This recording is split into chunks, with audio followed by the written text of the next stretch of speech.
Pakistan, Saudi Arabia, Turkiye ఈ 3 దేశాలు ఇప్పుడు ఒక్కటవుతున్నాయంట. అంటే ఇప్పటికే పాకిస్తాను, సౌదీ అరేబియా ద్వైపాక్షిక సంబంధాలు పెట్టుకున్నాయి. ఏ దేశం మీద ఎవరు దాడి చేసినా మా మీద దాడి చేసినట్లుగానే. ఇప్పుడు తుర్కియా ఇందులో చేరబోతుంది. తుర్కియా అందరినీ ఒక నాటో దేశంగా, ఒక నాటో కూటమిగా తయారు చేయాలని చూసింది ఇస్లాం దేశాలన్నింటినీ. వాటన్నింటి నుంచి స్పందన రాకపోయేసరికి భయపడింది. అంటే వెనకడుగేసింది. కనీసం సౌదీ అరేబియా, పాకిస్తాన్ మధ్యనే చేరుదామని. ఆల్రెడీ తుర్కియా ఉంది, నాటోలో ఉంది. 1952లో చేరింది, నాటోలో చేరింది.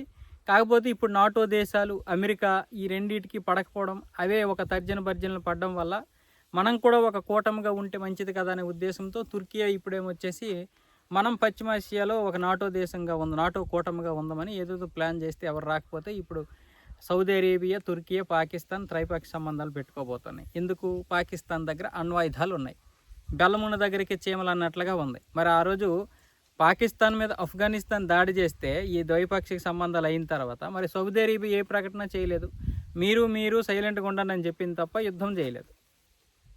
ఇప్పుడేమొచ్చేసి తుర్కియా మధ్యలో దూరింది. అంటే ఈ మూడింటి మీద ఎవరు దాడి చేసినా సరే నేరుగా మూడింటి మీద కూడా దాడి చేసినట్లుగా భావించాల్సి వస్తుంది.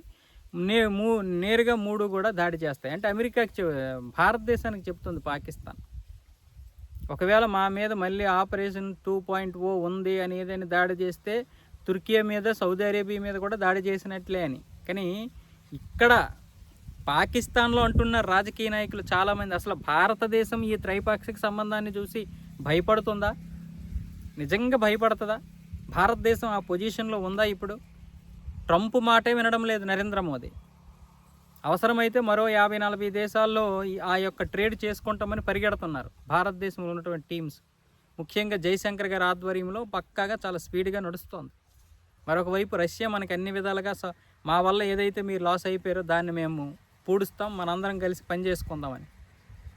ఇంకా తొక్కలోది ఇక్కడ అమెరికాకే దిక్కు లేదు, పాకిస్తాన్ ఎవడికి చూస్తాడు? ఇప్పుడు ఆపరేషన్ సింధూర్ 2లో ఒకవేళ పాకిస్తాన్ మీద దాడి చేస్తే సౌదీ అరేబియా అయినా సరే, తుర్కియా అయినా సరే ఏం చేస్తాయి? వద్దు, దాడి చేయొద్దు అని మాత్రమే అంటాయి. మహా అయితే టర్కీ వస్తుంది. ఎందుకు? దానికి వెంటనే ఇప్పుడు అణ్వాయుధాలు కావాలి. అణ్వాయుధాలు ఇచ్చేస్తే రేపు పొద్దున్న మన మీద ఇప్పుడు దాడి పెరిగే అవకాశాలు ఉంటాయి కదా. రేపు పొద్దున్న మన మిత్ర దేశాలైన అణ్వాయుధాలు ఇచ్చేస్తామంటున్నాం. మరి మన పరిస్థితి ఏంటనేది ఇప్పుడు పాకిస్తాన్లో వస్తున్నటువంటి మాట. దానికి సమాధానం లేదు. ఇప్పుడు డిఫెన్స్ ప్రొడక్షన్ మినిస్టర్ అయినటువంటి రజా హయత్ మాట్లాడుతున్నటువంటి మాటలు ఏంటంటే, మేము త్రైపాక్షిక సంబంధాలు పెట్టుకున్నాం కాబట్టి మాపై దాడి చేస్తే ఎవరైనా సరే మామూలుగా ఉండదు అంటున్నాడు. అంటే ఏంటి? తాటాకి చప్పులు చేస్తున్నాడు భారత్ ముందు.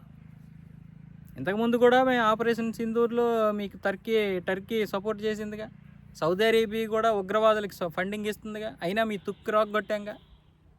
ఇంకా మీరు అంతమంది కలిసినా ఏం చేసినా భారత విలువ ఏంటో తెలుసు, భారతదేశం ఇప్పుడు అడుగులేస్తున్నటువంటి విధానం ఏంటో తెలుసు. అందుకే మీరు ఇన్ని భయపడి ఇంత విధంగా వాడితోటి వీడితోటి అన్ని సంబంధాలు పెట్టుకుంటున్నారు. కానీ వాస్తవం ఏంటంటే నీ దగ్గర అణ్వాయుధాలు ఉన్నాయని మాత్రమే. నీకు అసలు ముస్లిం దేశాల్లో పక్కన పడేసింది ఎవరినంటే నిన్నే. అది తెలుసుకోవాలి పాకిస్తాన్ మొదట.